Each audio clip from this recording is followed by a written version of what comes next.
A middle ear infection is an infection in the air-filled space in your ear behind the eardrum. Most common, kids under the age of 8 get the ear infection, but adults can too. Normally the infection starts with something like a virus infection, such as your throat or your nose being infected, and then it leads to an ear infection. It could also happen if you have an allergic to reaction and the inside of your ear starts to swell. It can cause the tube between your ear and your throat, the Eusterian tube, to swell. And when that tube swells, it traps bacteria behind the membrane. Pressure from the buildup of fluid inside your ear sometimes causes the eardrum to rupture. The eardrum is a thin membrane that separates the important middle ear from the air-filled outside, and it helps protect the middle ear from the moisture inside the ear canal.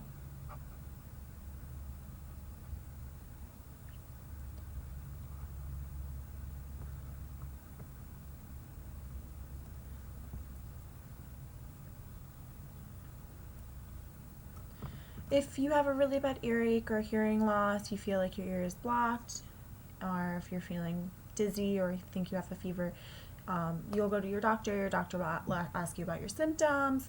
He'll check to see if you have any fluid inside of your ear. And do tests to help. It's a small little device that gets put into your ear and it blows air inside, and if the eardrum moves, it measures the movement. If there's fluid inside your ear, it's stuck behind your eardrum and the membrane will not move. The doctor might give you antibiotic medicine. It's common for the ear infection, but it's proven that now the infection will clear up in a few days by itself. You don't need antibiotics because antibiotics are now making it kind of worse because a bacteria can grow resistant to the antibiotics. So your doctor might want to wait a few days to see if it cures by itself.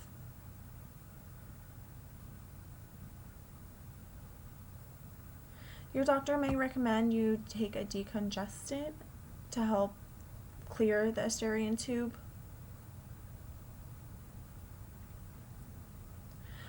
This might help pressure. For pain, you can take a non-prescription pain reliever such as Tylenol or an ibuprofen. Make sure you follow the directions on the bottle.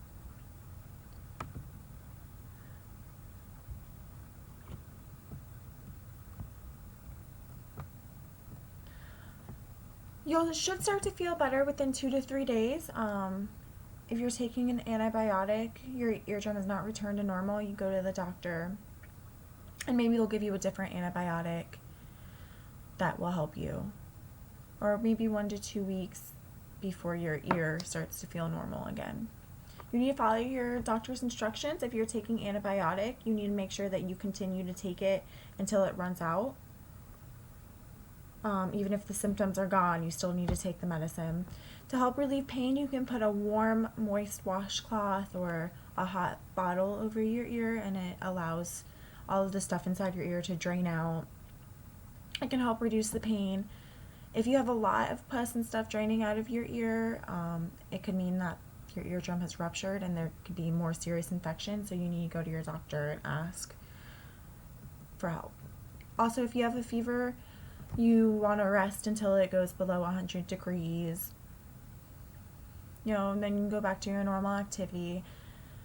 Ask your doctor if you are going to take an aspirin or ibuprofen to control the fever, but understand anyone under the age of 21 should refrain from taking aspirin because of the increased risk of Raynaud syndrome. Every day you need to keep track of your temperature throughout the day and put it down. Call your doctor if you have a temperature over 102 degrees, and if you take ibuprofen and stuff. Call your doctor if you have a severe headache or if the pain in your ear increases, the swelling around your ear, you become dizzy, you start to lose your hearing, or there's weakness to one side of your face. Make sure that you go back to see the doctor. They may want to do a follow-up and make sure that all of the signs have disappeared completely.